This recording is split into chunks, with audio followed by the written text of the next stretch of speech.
औज़ुबिल्लाहिमिनश्शैतानिर्रजीम बिस्मिल्लाहिर्रहमानिर्रहीम। सियासत Pakistan versus Zaheer Ahmad case के हवाले से बात करेंगे और एक नई इंकशाफ जो सामने आया है, यकीनन वो एक ऐसी बात है कि जिसके ऊपर ज़्यादा हँसा जा सकता है और अपनी तरफ से तो उन्होंने जिसने भी ये बात की है वो एक अक्लमंदी का मुज़ाहरा किया है और उसके ऊपर हम हँस सकते हैं, उसके ऊपर और कोई बात नहीं की जा सकती। वो एक बात जो ज़रूरी थी, जिसके ऊपर बातें हो रही हैं कि इस मुजरिम ज़हीर ने यूट्यूब चैनल बना लिया।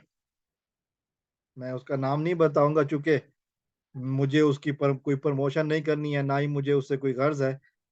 लेकिन अब ये यूट्यूब और टिकटॉक पर बैठकर अपनी बेगुनाही का सबूत दिखाएगा। सबूत सबूत तो अदालतों में दिखाए जाते हैं, वहाँ से तो ये भाग रहे हैं। लेकिन अब ये सबूत जो है ना वो दिखाए जा रहे हैं, दिखा के जी मैं बेगुनाह हूँ और ये हीर रांझा नहीं, इनके जो वकील ने कहा था, वो कहा था रोमियो जूलियट। ये रोमियो जूलियट की स्टोरी है और मैं एक नाकाम आशिक कि जी मेरे ऊपर ज़ालिम समाज, इसके वालिदैन और ये वो सारा कुछ। तो यकीनन एक घटिया तरीन काविश, जिस तरह इस गैंग के जो सोशल मीडिया विंग है, ज़ुनैरा माहम एंड कंपनी, ये जो सोशल मीडिया बैठ के इसका बयानिया बनाते रहे हैं, उसी तरह की ये बातें कि अब कानून के सामने तो जाने की हिम्मत नहीं है इन लोगों की। कानून के सामने अदालतों के से तो ये भाग रहे हैं।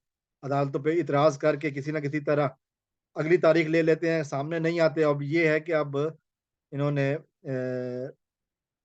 जो है ना वो ये करना शुरू किया है कि हम अब कानून के बजाय यूट्यूब के ऊपर बात करेंगे। और ये साहब जो खुद को रोमियो की तरह प्रिटेंड करने की कोशिश कर रहे हैं, बोल रहे हैं कि रोमियो भी तो कोई हकीकी किरदार नहीं है, अफसानवी किरदार है जिसका रियलिटी से कोई ताल्लुक नहीं है। लेकिन ये बड़ी खुशी से अपने आप को रोमियो बनाकर, मजलूम साबित करने की कोशिश कर रहे हैं। पहले अपने आप को अदालतों से बेगुनाह साबित करो, तो फिर बात है। हिम्मत करके अदालतों के सामने आओ, फिर बात करना। लोग कमेंट्स में गालियां भी दे रहे हैं और ज़ाहिर है ज़ुनैरा माहम के जो वो बंदे जो सिर्फ इसी की बात पे सुन के बिलीव करते हैं, इसकी झूठों को सच्चा मानते हैं, इसके ज़ुनैरा माहम के साबित होते झूठों के ऊपर जितनी भी बात करते हैं वो सब अ, लेते हैं, जो क्योंकि उनके नज़दीक ज़ुनैरा ही सब कुछ है। तो वो अब यही इसकी हिमायत करेंगे। है ना, पाकिस्तान की जो गयूर अवाम है वो जानती है कि बच्चा चुप गैंग अगवा कुनंदा जो है ना वो उसका क्या काम। लेकिन सोशल मीडिया पर बैठकर कैमरे के आगे वीडियो बनाना बहुत आसान है। अदालतों से क्यों भाग रहे हो फिर? अदालत में आओ ना फिर। अदालत में साबित करो बेगुनाह, मुझे इंटरव्यू दो या किसी अपने अपने पैनल के साथ बैठकर जो दूसरी तरफ के रिपोर्टर्स हैं उनके सामने बात करो, फिर हम देखेंगे। जुनैरा और एडी मलिक के साथ तो बात करना आसान है। कभी सोराब बरकत, मेरीन सिफ्तैन के साथ भी बात करो, बुशरा शकील भी है, मारिया अली है, कभी इन लोगों के सवालात का सामना करो, फिर देखते हैं कि जी कौन सच्चा है।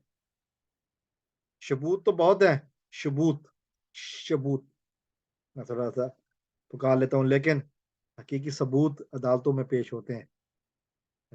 बाहर बैठकर डुगडुगी बजाना जो है ना वो आसान होता है, लेकिन हकीकत फिर बतानी पड़ती है कि जी आखिर तुमने किया क्या, किस तरह तुमने लड़की को कराची से लाहौर और फिर दूसरे शहरों में लेकर फिरते रहे। लेकिन बहरहाल अब फेसबुक, माफ कीजिएगा, यूट्यूब और टिकटॉक पर अदालत का एक और रुख आएगा, क्योंकि एक अदालत जुनैरा माम सजाती है और एक अदालत अब अब यहाँ पे ये साहब, ये मुजरिम आके अपने बारे में बताएंगे। लेकिन एक बात तो खैर तय है عدالت کی کاروائی شروع ہونے کی بات ہے، پھر ساریاں پھرتیاں مک جانیاں نے، تو ماڑیاں ماڑیاں تو خیر نہیں نسیں گی، بڈھیاں بڈھیاں ضرور نس رہی ہیں، تو سوشل میڈیا پہ اب شروع کرنے کی اسی طرح پٹین کوشش کی جا رہی ہے کہ مہدی کاظمی صاحب سوشل میڈیا پہ آئیں اور اپنی بیٹی کو سوشل میڈیا پہ لے کے آئیں، جب تک عدالت کا حکم نہیں آتا مہدی صاحب کی بیٹی تو خیر عدالت نہیں آئے گی، تو تمہاری جتنی بھی پھرتیاں ہیں نا تمہارے منہ پہ پڑیں گی لانڈی جیل میں۔ السلام علیکم ورحمۃ اللہ۔